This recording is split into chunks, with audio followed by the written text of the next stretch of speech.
શહેરના SRP group 9 ખાતે તાલીમ લઈ રહેલા 29 વર્ષીય જવાનનું અચાનક તબિયત બગડ્યા બાદ કરુણ મોત થતાં ચકચાર મચી ગઈ છે. મૂળ રાજપીપળા નજીકના તિલકવાડાના રહેવાસી દીપક બારિયાની નિમણૂક એસઆરપી ગ્રુપ 1માં થઈ હતી. તેઓ છેલ્લા 4 અઠવાડિયાથી વડોદરાના ગ્રુપ 9 ખાતે સઘન તાલીમ લઈ રહ્યા હતા.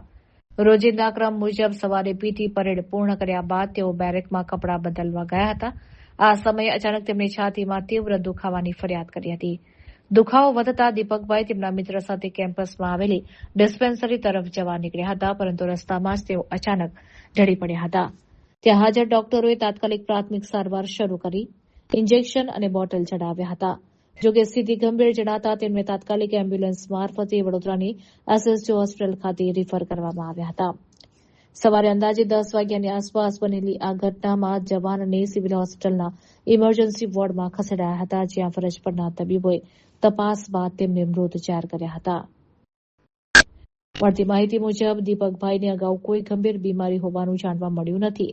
યુવાન જવાનના અકાળે અવસાનથી એસઆરપી કેમ્પસમાં શોકની કાલીમાં છવાઈ ગઈ છે. હાલમાં જવાનના મૃતદેહને પોસ્ટમોર્ટમ માટે મોકલી આપવામાં આવ્યો છે, જેનો રિપોર્ટ આવ્યા બાદ જ મોતના સાચા કારણની પુષ્ટિ થઈ શકશે.